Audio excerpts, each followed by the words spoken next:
Hello. Hello. We have already discussed the part 1, part 2, part 3, part 4 and part 5, and this is the part 6. In part 1 we had discussed the modern history related question. Part 2 and part 3 we had discussed the science related question, and part 4 and part 5 we have discussed again the science and another text related question. And this is the 6th part. In this part we are discussing the ancient history related question. ठीक है, ancient history related question. Okay, तो अभी हम लोग देखते हैं कि first question से स्टार्ट करते हैं. आपका जो फर्स्ट क्वेश्चन है वो चंपारण में इंडिगो के किसान की दशा की ओर गांधी जी का ध्यान किसने आकर्षित किया. कि चंपारण में जो इंडिगो मूवमेंट हुआ था उसको देखते हुए वहां के जो फार्मर का जो सिचुएशन था, ठीक है, वहां का जो फार्मर का जो सिचुएशन था उसको देखते हुए किसने गांधी जी को वहां बुलाया था. हु कॉल्ड गांधी इन चंपारण. मतलब क्वेश्चन यही है कि गांधी को चंपारण में किसने बुलाया था.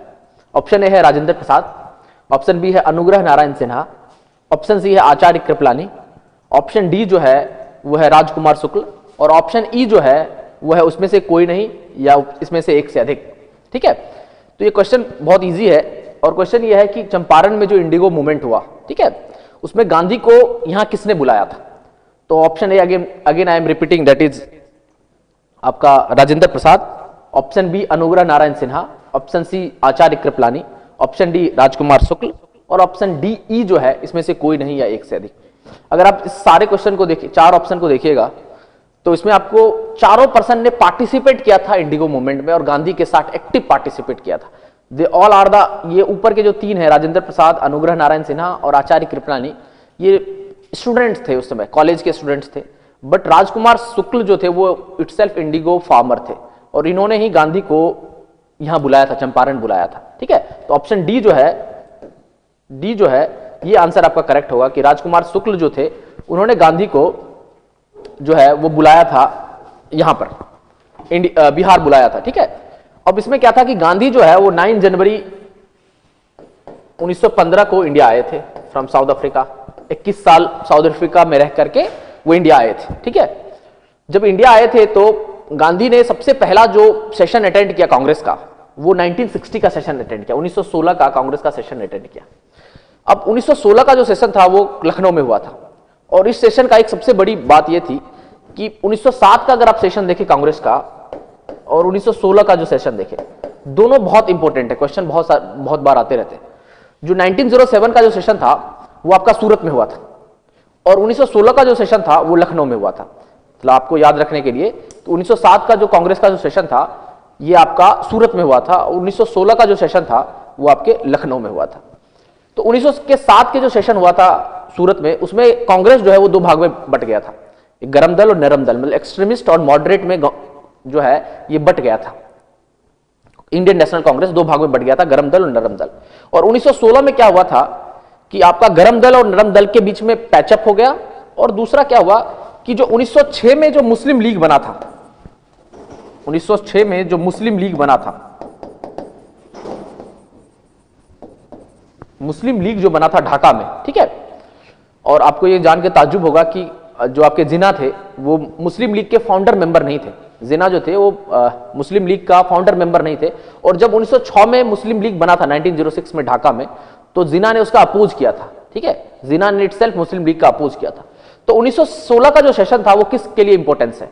वो इंपॉर्टेंस है कि उसमें कांग्रेस का 2 धड़ जो था, एक्सट्रीमिस्ट और मॉडरेट, ठीक है, गरम दल और नरम दल, और दूसरा ये था कि आपका मुस्लिम लीग और कांग्रेस के बीच में जिन्ना ने पैचअप कराया था, मुस्लिम लीग और आईएनसी, इंडियन नेशनल कांग्रेस, और इसका 2 पार्ट था, एक था मॉडरेट और एक था एक्सट्रीमिस्ट, मतलब एक गरम दल और एक नरम दल. इन सबके बीच में जिन्ना ने पैचअप कराया था.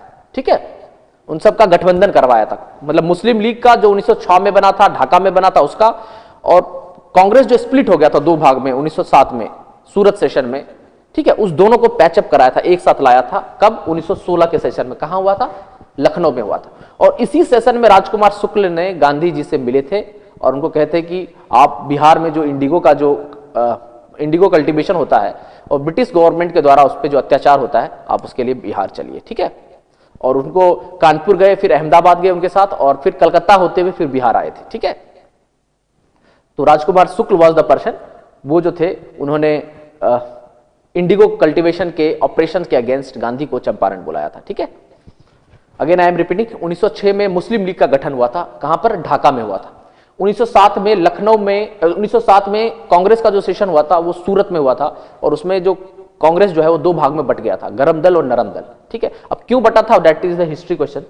बट 1916 जो का जो सेशन था वो आपका लखनऊ में हुआ था, और उस सेशन में मुस्लिम लीग और कांग्रेस का जो दो धड़ था, गरम दल और नरम दल, इन सबको पैचअप कराया था। किसने कराया था? जिन्ना ने कराया था।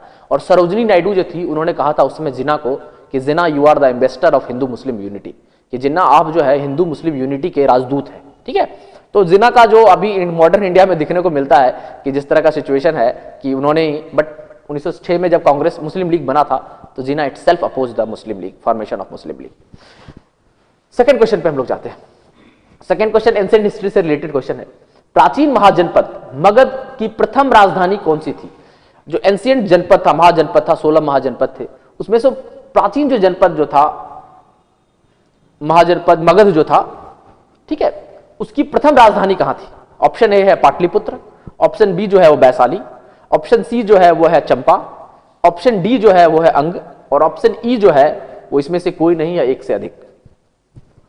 आपको कमेंट में बताना है इसका आंसर कि प्राचीन महाजनपद जो था मगध, ठीक है, उसका जो राजधानी कहां पर था, प्रथम राजधानी कहां पर था? Pataliputra, option A, option B is Vaishali, option C is Champa, और option D is the Anga, and option E is इसमें से कोई नहीं या एक से अधिक। आई थिंक किसी का आंसर अभी तक सही नहीं दिख रहा है। Nobody whose answer is right. No, किसी का आंसर अभी तक सही नहीं है। इसका आंसर ई है। प्राचीन महाजनपद का जो राजधानी था, दैट इज राजगीर, उसका राजधानी था। प्रथम राजधानी जो था, ये सारे राजधानी थे। अब वैशाली जो कर रहे हैं that is the second capital. जो फर्स्ट कैपिटल था प्राचीन महाजनपद का वो आपका राजगीर में था, ठीक है, वो आपका वैशाली में नहीं था। That is the second capital, not the first capital, ठीक है, दैट इज राजगीर, ठीक है। Option E is the correct answer. अगर आप थर्ड क्वेश्चन पे जाते हैं, ये आपका फिर आपका बिहार मॉडर्न हिस्ट्री से रिलेटेड है कि स्वामी सहजानंद निम्नलिखित में से किससे संबंधित थे? जो स्वामी सहजानंद सरस्वती थे वो किससे संबंधित थे? ऑप्शन ए है बिहार में जनजातीय आंदोलन के लिए, ऑप्शन बी है कि बिहार में मजदूर आंदोलन के लिए, ऑप्शन सी है कि बिहार में किसान आंदोलन के लिए, और ऑप्शन डी जो है वो है आपका बिहार में जातीय आंदोलन के लिए, और ऑप्शन ई है कि इसमें से कोई नहीं या एक से अधिक। अगर आप इस क्वेश्चन का स्वामी सहजानंद सरस्वती किससे संबंधित थे? ऑप्शन ए बिहार में जनजातीय आंदोलन के लिए, बिहार में मजदूर आंदोलन के लिए, बिहार में किसान आंदोलन के लिए, और बिहार में जातीय आंदोलन के लिए, और ऑप्शन ई है कि इसमें से कोई नहीं या उसमें से एक से अधिक। That is I think JRS Yadav, yes your answer is correct. Pradeep Singh, yes answer is correct. That is आपका जो बिहार में किसान आंदोलन, सी जो ऑप्शन है वो करेक्ट है, क्योंकि बिहार में जो किसान आंदोलन हुआ था दैट इज स्वामी सहजानंद सरस्वती, इससे रिलेटेड। अगर आप देखें स्वामी सहजानंद सरस्वती का पॉलिटिकल हिस्ट्री, तो ये 1928 में बिहार किसान सभा का एस्टेब्लिश करते हैं। बिहार किसान सभा जो है ये एस्टेब्लिश करते हैं, और 1936 में कि ऑल इंडिया किसान संघ को सभा एस्टेब्लिश करते हैं, और उसका प्रथम अध्यक्ष जो होते, फर्स्ट चेयरमैन जो बनते हैं, फर्स्ट अध्यक्ष प्रेसिडेंट जो बनते हैं, वो आपके स्वामी सहजानंद सरस्वती बनते हैं, ठीक है। ऑल इंडिया किसान सभा जो बना था लखनऊ में बना था, अगेन ऑल इंडिया किसान सभा जो लखनऊ में बना था, उसके जो प्रथम चेयरमैन जो बने थे वो स्वामी सहजानंद सरस्वती थे, ठीक है। रिलेटेड टू बिहार, और बिहार में किसान आंदोलन से भी ये रिलेटेड थे, ठीक है। तो option C is the correct answer. आगे हम लोग फॉरवर्ड करते हैं चौथे क्वेश्चन में। निम्नलिखित में से कौन सा भारत में गांधी जी का प्रथम सत्याग्रह आंदोलन था जिसमें सविनय अवज्ञा का प्रयोग किया? सिविल डिसोबीडियंट का गांधी ने यूज किया। गांधी का फर्स्ट आंदोलन भारत में कौन सा था जिसमें गांधी ने सिविल डिसोबीडियंट का यूज किया था? सिविल डिसोबीडियंट, कि मुझे सरकार की बात नहीं माननी, that is civil disobedient. Non cooperation मतलब सरकार का हमें कॉपरेट नहीं करना है, कि उनके सरकारी संस्थानों को बाइकाट करना है, उनको कॉर्पोरेट नहीं करना है, लॉ एंड ऑर्डर को फॉलो नहीं करना, that is non cooperation. Civil disobedient मतलब सरकार की बात को हमको डिसोबे करना है, जो उनका रूल ऑफ लॉ है उसको डिसोबे करना है। फर्स्ट जो था वो ऑप्शन है चंपारण, बी ऑप्शन है आपका खेरा, आपका सी ऑप्शन जो है अहमदाबाद, डी ऑप्शन है आपका रॉलट सत्याग्रह, और ई है इसमें से कोई नहीं या इसमें से एक से अधिक। आई थिंक मेजोरिटी के आंसर सही है, majority your answer is right, that is Champaran. Champaran में फर्स्ट क्वेश्चन में बता चुका हूं कि इंडिगो कल्टीवेशन के लिए बिहार में जो सबसे मतलब गांधी का जो सबसे पहला रिवोल्ट हुआ था अगेंस्ट ब्रिटिश राज, और ये जो था वो चंपारण में हुआ था, ठीक है, इंडिगो कल्टीवेशन के अगेंस्ट हुआ था। इसमें अगर आप देखें ये चंपारण में जो मूवमेंट हुआ था, इसमें मैं बता चुका हूं स्वामी राजकुमार शुक्ल इनको बुलाए थे यहां पर, बट खेड़ा में जो हुआ था ये गुजरात में था, और ये वहां के किसानों को लेकर कि किसानों पर जो डबल टैक्सेशन लग रहा था उसके अगेंस्ट था। अहमदाबाद में जो किया था, ये खेड़ा में जो था वो नॉन कॉपरेशन था। गांधी का पहला नॉन कॉपरेशन मूवमेंट कहां पर था, वो खेड़ा था, और पहला सिविल डिसोबीडियंट कहां था, दैट इज चंपारण। अहमदाबाद में वहां के जो मिल के वर्कर जो स्ट्राइक पे थे, बोनस के प्लेग के लिए मिल के ऑनर जो स्ट्राइक पे थे, उसके साथ गांधी खड़े थे। और डी जो था वो रॉलट एक्ट जो 1919 में जो मॉन्टेस्क्यू चेम्सफोर्ड रिफॉर्म आया था, government of India act 1919, that is Montesquieu Chelmsford reform. उसमें यह था कि रॉलट एक्ट जो था कि आप अगर ब्रिटिश सरकार के अगेंस्ट अगर लग रहा है सरकार को कि आप कॉन्स्पिरेसी कर रहे हैं, तो अगेंस्ट द कॉन्स्पिरेसी आपको गिरफ्तार कर सकता है। तो इस एक्ट के तहत वो जो गांधी जो है वो सत्याग्रह कर रहे थे, ठीक है, और वहां पर जालियांवाला बाग में वो आपका कर रहे थे, और वहीं पर दो कांग्रेस के प्रोमिनेंट लीडर थे, दैट इज सत्यपाल और डॉक्टर सैफुद्दीन किचलू, दो लीडर थे, उनकी गिरफ्तारी के अगेंस्ट जो है ये गांधी जो है और उनके वॉलंटियर्स जो थे वो फास्ट अप टू डेथ पे गए थे, और उसी में वहां पर जालियांवाला बाग मैसेकर होता है जनरल डायर के द्वारा, और अंधाधुंध गोली चलती है, ठीक है। तो रॉलट सत्याग्रह जो था वो 1919 में हुआ था अगेंस्ट द मॉन्टेस्क्यू चेम्सफोर्ड जो रिफॉर्म आया था, ठीक है, उसके अगेंस्ट में। तो इसका जो फर्स्ट सत्याग्रह कहां किया था, that is Champaran, option A is the correct answer. Majority of your answer is correct. ये क्वेश्चन आपका फिर से एंशिएंट हिस्ट्री से रिलेटेड और इंडस वैली सिविलाइजेशन मतलब सिंधु घाटी सभ्यता से रिलेटेड क्वेश्चन है। निम्न में से किस हड़प्पन नगर में जूते हुए खेतों के निशान मिले, प्लॉइंग खेत के जो है वो निशान मिले? ऑप्शन ए है आपका कालीबंगन, ऑप्शन बी जो है वो है धोलावीरा, ऑप्शन सी है आपका मोहनजोदड़ो, और ऑप्शन डी है आपका लोथल, और ऑप्शन ई है इसमें से कोई नहीं या एक से अधिक। कि कौन सा ऐसा इंडस वैली सिविलाइजेशन का साइट है, ठीक है, हड़प्पन साइट कौन सा है जहां पर आपको जुते हुए खेत के जो साइट मतलब निशान मिले? ऑप्शन ए है आपका कालीबंगन, ऑप्शन बी है आपका धोलावीरा, ऑप्शन सी है मोहनजोदड़ो, और ऑप्शन डी है आपका Lothal. I think one answer is correct and two answer is correct, three majority now answer is correct, that is Kalibangan जो था यहां पर आपको प्लॉइंग फील्ड का आपका मार्क मिला था, ठीक है। धोलावीरा जो था नहीं, बिल्कुल नहीं, वहां नहीं मिला था, वहां पर आपका डॉकयार्ड टाइप का था। मोहनजोदड़ो वहां पर बहुत बड़ा स्नानागार था और वेल प्लान्ड शहर था, और लोथल जो था वो अगेन एक डॉकयार्ड था, गुजरात में था, ठीक है। मोहनजोदड़ो अभी मॉडर्न पाकिस्तान में चला गया है, अभी जो पाकिस्तान एरिया है उसमें है, बट ये कालीबंगन, धोलावीरा और लोथल जो है वो गुजरात में अभी भी है, ठीक है। तो कालीबंगन जो है वहां पर आपको जुते हुए खेत के निशान मिले थे, ठीक है। मोहनजोदड़ो, इसके ऊपर एक फिल्म भी बनी है, आप मतलब देख सकते हैं, ऋतिक रोशन की फिल्म है, उसी को दर्शाया गया है, और किस तरह से वो इंडस वैली सिविलाइजेशन खत्म होता है उसको भी बताया गया है कि सिंधु घाटी सभ्यता जो है वो किस तरह से खत्म हो जाता है, कि सरस्वती नदी का किस तरह से प्रकोप आता है और वो पूरी इंडस वैली सिविलाइजेशन जो है वो खत्म हो जाता है। तो उसको इस फिल्म में दिखाया गया है, ऋतिक रोशन की फिल्म है, आप देख सकते हैं। ऑप्शन ए जो है वो that is correct answer, that is Kalibangan. Kalibangan जो था वहीं पे आपका जुता हुआ खेत मिला था, और लोथल जो है वहां पर डॉकयार्ड मिला था, कि वो ये बताता है कि इंडस वैली सिविलाइजेशन के लोग दूसरे सिविलाइजेशन के साथ ट्रेड करते थे, बिजनेस करते थे, वहां पर बंदरगाह मिला था लोथल में, ठीक है। मोहनजोदड़ो जो है वो बहुत ज्यादा वेल प्लान्ड शहर था, ठीक है, और बहुत बड़ा स्नानागार भी वहां था। 6 देखें क्वेश्चन, त्रिनेत्र या तीन रत्न जैसे सटीक ज्ञान, सच्ची आस्था और सटीक क्रिया निम्नलिखित में से किससे संबंधित है?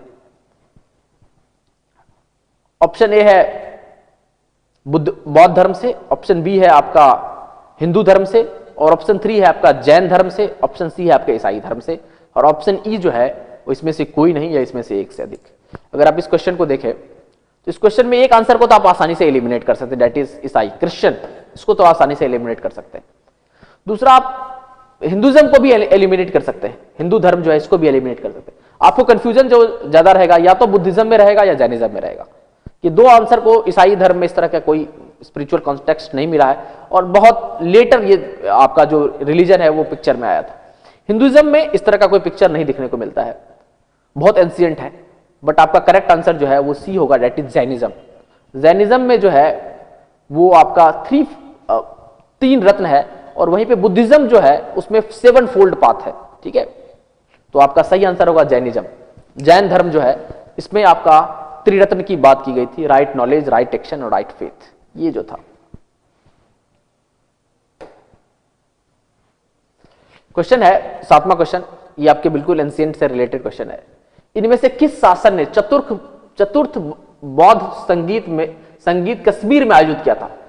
मतलब 4th बुद्धिस्ट काउंसिल जो था, चतुर्थ बौद्ध संगीति जो है ये कश्मीर में आयोजित किया था, किसने किया था?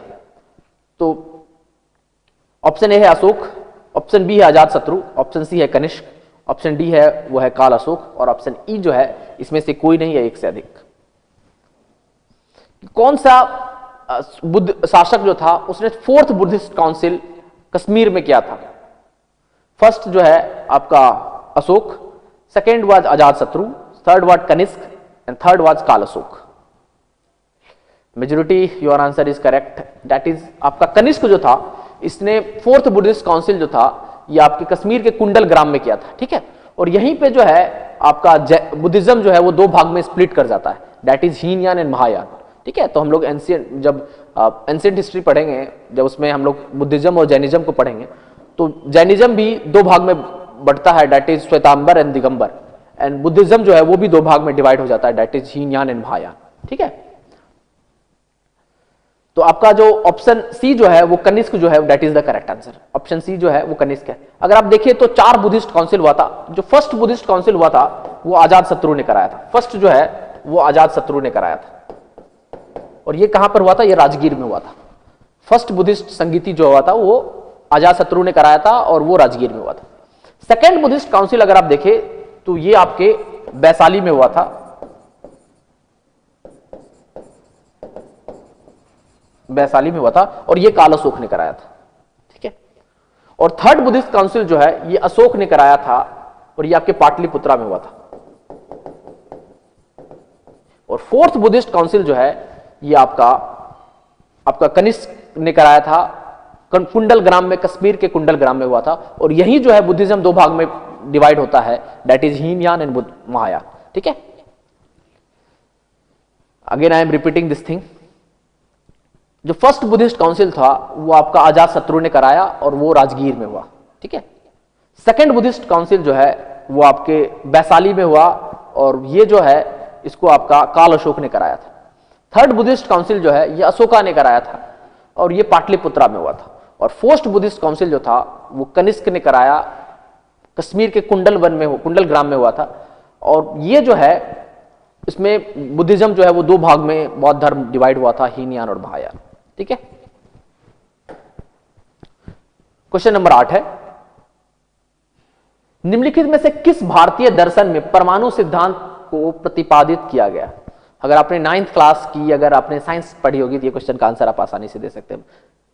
आई थिंक नहीं 9th में नहीं, बट लिटिल बिट उससे रिलेटेड ही है, पूरा थिंग्स उसमें नहीं है, बट लिटिल बिट उससे रिलेटेड है कि निम्नलिखित में से किस भारतीय दर्शन ने परमाणु सिद्धांत, एटॉमिक थ्योरी जो है उसका प्रतिपादन, मतलब किस इंडियन फिलोसफिकल दर्शन ने, इंडियन फिलोसफी जो है उसमें किसमें परमाणु सिद्धांत के बारे में है? ऑप्शन ए जो है वो है योग फिलोसफी, ऑप्शन बी है वो है न्याय फिलोसफी, ऑप्शन सी है वो है संख्या फिलोसफी, और ऑप्शन डी है वो है वैशेषिक फिलोसफी, और ऑप्शन ई जो है वो इसमें से कोई नहीं या इसमें से एक से अधिक।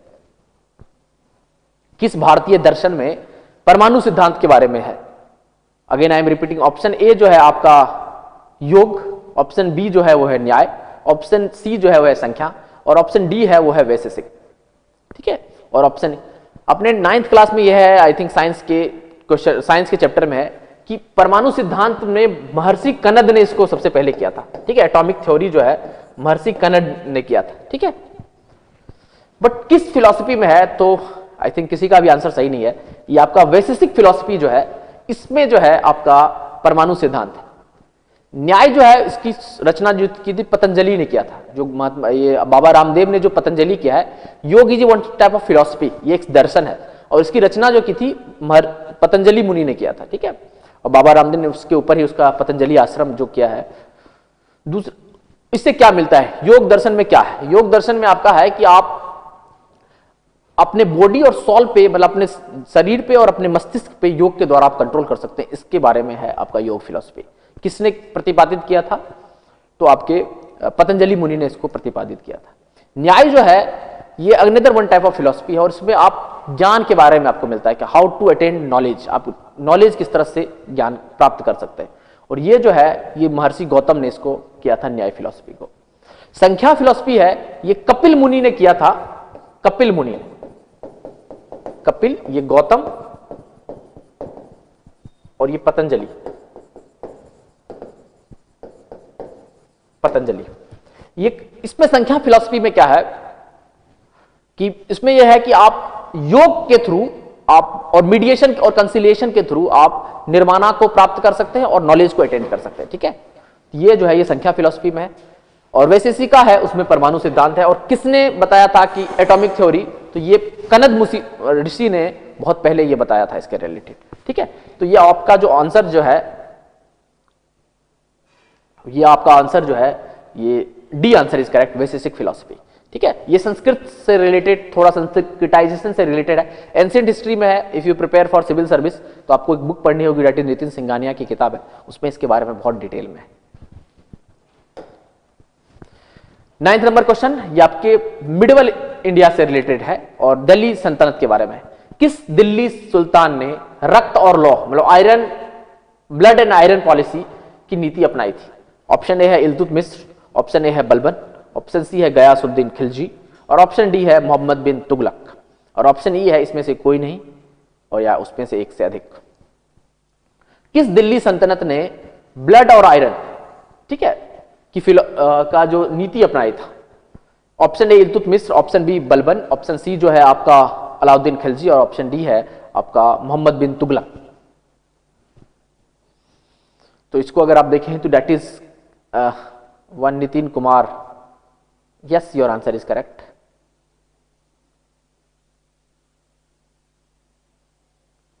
बलबन, गयासुद्दीन बलबन ने ब्लड और आयरन पॉलिसी था। अब ये क्या था कि अपने इंटरनल और एक्सटर्नल सिक्योरिटी को लेकर ये पॉलिसी था गयासुद्दीन बलबन का, कि आंतरिक और बाहरी सुरक्षा को लेकर के ये रक्त और लौह की नीति जो था वो गयासुद्दीन बलबन का था। ठीक है, ये 9th नंबर क्वेश्चन हो चुका है। 10th में हम लोग अगेन फॉरवर्ड करते हैं। 10th नंबर क्वेश्चन है, कौन सा मध्यकालीन भारतीय सम्राट ने व्यापक स्तर पर स्थानीय स्वशासन के लिए प्रचलित था? मतलब कौन सा आपका मिडिवल इंडिया का जो आपका भारतीय सम्राट था जिसने स्थानीय स्वशासन के लिए, ठीक है, स्थानीय स्वशासन के लिए प्रचलित था, वो लोकल सेल्फ गवर्नमेंट के लिए बहुत ज्यादा प्रचलित था? ऑप्शन ए है चालुक्य, ऑप्शन बी है आपका चोल, ऑप्शन सी है आपका सोलंकी, और ऑप्शन डी है आपका परमार, और ऑप्शन ई जो है इसमें से कोई नहीं या एक से अधिक। आपका मिडिवल में पूछा है, मिडिवल इंडिया का कौन सा ऐसा भारतीय साम्राज्य था जो अपने लोकल सेल्फ गवर्नमेंट के लिए, मतलब स्थान, जो अभी पंचायत का जो चुनाव होता है, मतलब लोकल सेल्फ, मतलब लोगों को, मतलब रूरल एरिया में पावर डिवोल्यूशन के लिए, डिसेंट्रलाइजेशन ऑफ पावर के लिए फेमस था? I think one answer is correct, that is Yadav ji और yes, and Amit your answer is correct. Majority now answer is correct, that is Chola. But अगर आप पूछा जाए क्वेश्चन कि who is the person in India who is famous for local self government, मतलब British Raj में local self government का श्रेय किसको दिया जाता है, किस स्थानीय सुशासन का ब्रिटिश राज में श्रेय किसको दिया जाता है? तो दैट इज लॉर्ड रिपन जो था, उसको स्थानीय सुशासन का श्रेय दिया जाता है। और अगर आपका कॉन्स्टिट्यूशन के किस पार्ट में है लोकल सेल्फ गवर्नमेंट, तो directive principle of state policy में है, आर्टिकल 40 में है, 40 में है। तो एस्टेब्लिश्ड विलेज पंचायत 73rd और 74th कॉन्स्टिट्यूशन से उसको पिक्चर में आया, ये आप पॉलिटी में सर पढ़ा है। कौन सा मध्यकालीन भारतीय साम्राज्य व्यापक स्तर पे स्थानीय सुशासन के लिए प्रसिद्ध था? That is Chola. C answer is correct. ये 11th नंबर क्वेश्चन है। ये फिर आपका कल्चर से रिलेटेड क्वेश्चन है। यह है कि पिट्रा ड्यूरा निम्नलिखित में से किससे संबंधित है? ऑप्शन है कि दीवारों पे अर्धकीमती पत्थरों द्वारा पत्थर जड़कर फूलों की तरह नक्काशी करना। ऑप्शन बी है संरचना में मेहराब का इस्तेमाल करना। ऑप्शन ए है कि इमारतों में मार्बल का प्रयोग करना। ऑप्शन डी है मीनारों में टेढ़ी दीवार बनाना। और ऑप्शन ई जो है वो है उपयुक्त में से कोई नहीं है, उपयुक्त में से एक से अधिक। 10th number question, yes Chola is the correct answer. Chola. Pietra dura किस चीज के लिए फेमस था? 4 ऑप्शन है, 5वां है इसमें से कोई नहीं, एक से अधिक। Nobody's answer is correct. इसका आंसर है ए आंसर करेक्ट है कि दीवारों में अर्धकीमती पत्थर जड़कर फूलों की नक्काशी करना। कि ये पिट्रोडोरा जो था ये आपका आर्किटेक्चर था, एंसेंट मिडिवल इंडिया का एक आर्किटेक्चर था। इसमें जो भी बेस कीमती, जो बहुत ज्यादा कीमती जो स्टोन नहीं है, उस स्टोन को यूज करके फूलों की तरह माला बनाया जाता था। अगर आप if you visit the Taj Mahal तो वो जो है उसमें जो नक्काशी किया गया है वो आपका पिट्रोडोरा स्टाइल में किया गया है, ठीक है। और उसमें है कि उसमें जो नक्काशी किया गया ताजमहल में, ये पिट्रोडोरा स्टाइल में किया गया है कि दीवारों में अर्धकीमती पत्थर जड़कर फूलों की नक्काशी करना, उसको पॉलिशिंग करना। ये जो है ये आपका ताजमहल में इस तरह का आर्किटेक्चर में देखने को मिला है। Option A is the correct answer. Okay, अगर आप 12वें क्वेश्चन में जाए, 12वां क्वेश्चन है, ये फिर से आपका मिडिवल इंडिया का रिलेटेड क्वेश्चन है। किस मुगल शासक ने चित्रकारी के लिए कारखाने बनाए? मतलब आपका पेंटिंग के लिए कारखाना किसने बनाया? ऑप्शन ए है हुमायूं, ऑप्शन बी है अकबर, ऑप्शन सी है जहांगीर और ऑप्शन डी है वो शाहजहां। और ऑप्शन ई है इसमें से कोई नहीं या एक से अधिक।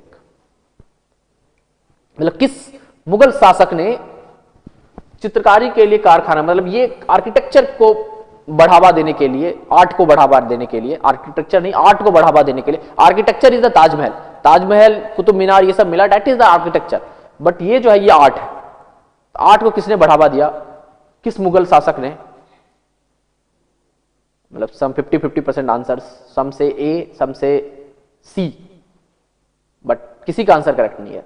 आई think by understanding that majority you guessed at Jahangir, but ये आंसर गलत है। जहांगीर डेफिनेटली उसने आर्ट को बहुत ज्यादा प्रोमिनेंट, बहुत ज्यादा इनगल्फ किया था, बहुत ज्यादा फेमस किया था, बट आपका कारखाना नहीं बना था, चित्रकारी कारखाना वो नहीं बना था, दैट इज अकबर। जहांगीर के टाइम में बहुत ज्यादा आर्ट फेमस हुआ था, ठीक है। और वहीं शाहजहां के टाइम में बहुत ज्यादा आर्किटेक्चर फेमस हुआ था, ठीक है। बहुत सारे उसने किले बनाए, बहुत सारे आर्किटेक्चर बनाए, जैसे ताजमहल बनाया उसने, लाल किला बनाया, ये चीज हुआ। बट जहांगीर ने बहुत सारे पेंटिंग पे, बहुत ज्यादा मिनिएचर पेंटिंग पे बहुत ज्यादा वर्क किया। बट अकबर ने कारखाना बनाने का काम जो है वो अकबर ने किया। दैट इज 12 का आपका बी आंसर जो है, अकबर ने ये काम किया था, ठीक है। और अकबर किस चीज के लिए फेमस था? उसने अपने का जो एरिया जो था उसको बहुत ज्यादा फैलाया, ठीक है। उसका जो एरिया जो था, उस एरिया को बहुत ज्यादा एक्सपैंड किया, उसके लिए अकबर ने बहुत बड़ा काम किया था। और दूसरा कि आप दीन-ए इलाही धर्म जो चलाया था, दैट वाज अकबर। हम लोग मेडिवल इंडिया पढ़ेंगे, उसमें हम लोग देख लेंगे। ये क्वेश्चन है 13, और ये 13वां नंबर क्वेश्चन है, बंगाल में दुशासन प्रणाली किसके द्वारा लागू की गई थी? ऑप्शन ए है मतलब ड्यूल गवर्नमेंट, बंगाल में जो ड्यूल सिस्टम जो था, ड्यूल सिस्टम ऑफ गवर्नमेंट, ये किसके द्वारा स्टार्ट किया था?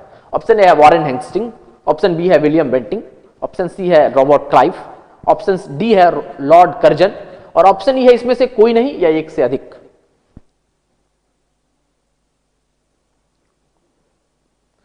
बंगाल में जो ड्यूल सिस्टम ऑफ गवर्नमेंट जो था वो किसके द्वारा स्टार्ट किया गया था? ऑप्शन ए है वॉरेन हेस्टिंग, ऑप्शन बी है विलियम बेंटिंग, ऑप्शन सी है लॉर्ड क्लाइव, और ऑप्शन डी है यह है आपका लॉर्ड कर्जन।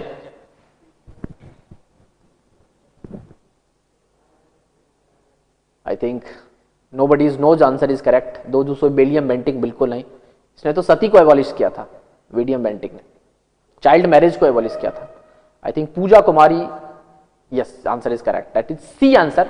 लॉर्ड क्लाइव ने इसको, बंगाल में जो दुशासन प्रणाली था उसको खत्म किया था, ठीक है। लॉर्ड क्लाइव ने इसको स्टार्ट किया था, बट इसको खत्म किसने किया? खत्म इसको एंड जो था वो वॉरेन हेस्टिंग ने किया था। स्टार्ट किया था लॉर्ड क्लाइव ने, बट खत्म किया लॉर्ड वारेन हेस्टिंग ने। अब ये दुशासन प्रणाली क्या था कि एक था दीवानी और एक था निजामत, एक था दीवानी राइट्स और एक था निजामत। ड्यू सिस्टम ऑफ गवर्नमेंट इस तरह का था कि एक था दीवानी बंगाल में और एक था निजामत। दीवानी में क्या था कि रेवेन्यू कलेक्ट करने का पावर जो था वो आपका दीवानी को था, और निजामत जो था उसको था कि एडमिनिस्ट्रेशन किस तरह से, शासन किस तरह से चलाना है, एडमिनिस्ट्रेशन किस तरह से चलाना है, ये निजामत को ये पावर था। तो ये दुशासन प्रणाली जो था, ये ड्यूल गवर्नमेंट सिस्टम, ये रॉबर्ट क्लाइव ने स्टार्ट किया था, बट वारेन हेस्टिंग ने जाकर इसको एंड कर दिया, इसको खत्म कर दिया, ठीक है। और विलियम वेंटिंग ने सती और बाल विवाह जैसे का जो था उसको उसने खत्म किया। और लॉर्ड कर्जन के टाइम में बंगाल का विभाजन हुआ, डिवाइड हुआ बंगाल दो भाग में। 1905 में लॉर्ड कर्जन जो थे उसके टाइम में बंगाल का जो विभाजन हुआ, इसके टाइम में बंगाल का विभाजन हुआ, ठीक है। तो option C is the correct answer. Anybody? Lord Clive ने इसको स्टार्ट किया था ड्यूल सिस्टम गवर्नमेंट को, वारेन हेस्टिंग ने इसको खत्म कर दिया। ड्यूल सिस्टम ऑफ गवर्नमेंट को वारेन हेस्टिंग ने खत्म कर दिया, ठीक है। और दो तरह का था, एक था दीवानी और निजामत। दीवानी को पावर था कि आपको रेवेन्यू कलेक्ट करने का, और निजामत जो था उसको पावर था कि एडमिनिस्ट्रेशन को दिन प्रतिदिन का जो काम, गवर्नेंस का जो काम देखना है उसको देखने का।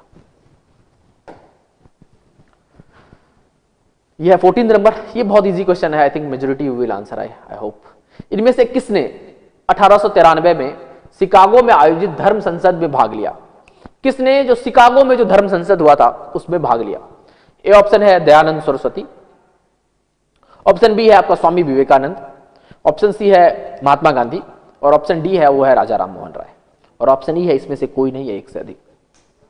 आई थिंक मेजोरिटी ये जो क्वेश्चन है ये काफी इजी है। 1893 में शिकागो में जो धर्म संसद हुआ था, ठीक है, उसमें किसने भारत से पार्टिसिपेट किया था? Option A Dayanand Saraswati, option B Swami Vivekananda, option C Mahatma Gandhi, और option D is Raja Ram Mohan Roy. Yes, Vivekananda ने 1893 में जो शिकागो धर्म संसद में पार्टिसिपेट किया था, और उन्होंने ही लेटर जाकर, जो देवघर अगर आप जाते हैं तो वहां पर एक मठ है, दैट इज रामकृष्ण मिशन, वो स्कूल अब बन चुका है, ठीक है, बहुत अच्छी एजुकेशन के लिए। तो उसको उन्होंने 1897 में उसको स्टार्ट किया था, ठीक है, स्वामी विवेकानंद ने। रामकृष्ण मिशन को, उनके गुरु थे रामकृष्ण परमहंस, उनके लिए, उनके मेमोरी में उन्होंने 1897 में रामकृष्ण मिशन को एस्टेब्लिश किया था। स्वामी दयानंद सरस्वती ने आर्य समाज बनाया था, 1875 में आर्य समाज इसने बनाया था, ठीक है। महात्मा गांधी ने तो आपको पता है, बट इन्होंने जो बनाया था हरिजन सेवक संघ बनाया था 1932 में, हरिजन सेवक संघ। जब गांधी का सिविल डिसोबीडियंट मूवमेंट जो है वो खत्म, वो अच्छा नहीं चल पाया, जो सविनय अवज्ञा आंदोलन है, तो वो जब फेल हो जाता है, ठीक है, तो गांधी जो है वो कंस्ट्रक्टिव फेज में चले जाते हैं कि वो कुछ ऐसा करना चाहते हैं जिससे बैकवर्ड कास्ट के लिए अच्छा हो, और पूना पैक्ट से पहले। तो उन्होंने हरिजन सेवक संघ जो बनाया था, ये बनाया था, और राजा राम मोहन राय ने आपका ब्रह्म समाज की स्थापना की थी 1828 में। ये ब्रह्म समाज की स्थापना की थी राजा राम मोहन राय ने। Swami Vivekananda, all of your answer is correct. B answer जिन्होंने दिया सबके आंसर करेक्ट। 15 नंबर क्वेश्चन है, ये भी काफी इजी है, और ये मॉडर्न इंडिया से क्वेश्चन है, मतलब इंडिया फ्रीडम स्ट्रगल अगर आपने पढ़ा होगा तो इससे रिलेटेड है क्वेश्चन है। 1923 में स्वराज पार्टी का गठन किसने किया? स्वराज पार्टी जो था उसका गठन किसने किया? ए ऑप्शन है महात्मा गांधी, बी है वल्लभ भाई पटेल, सी ऑप्शन है सी आर दास और मोतीलाल नेहरू, और डी ऑप्शन जो है वो बी आर अंबेडकर ने किया था।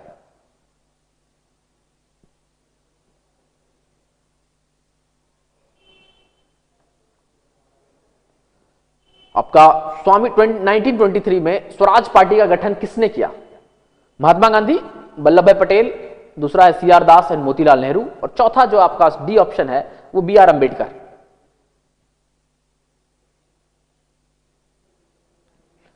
ये ऑप्शन सी जो है वो सी आर दास और मोतीलाल नेहरू ने आपका स्वराज पार्टी का गठन किया था। अब स्वराज पार्टी क्या था कि 1920 में दो मूवमेंट चला था, एक था नॉन कॉपरेशन, असहयोग आंदोलन,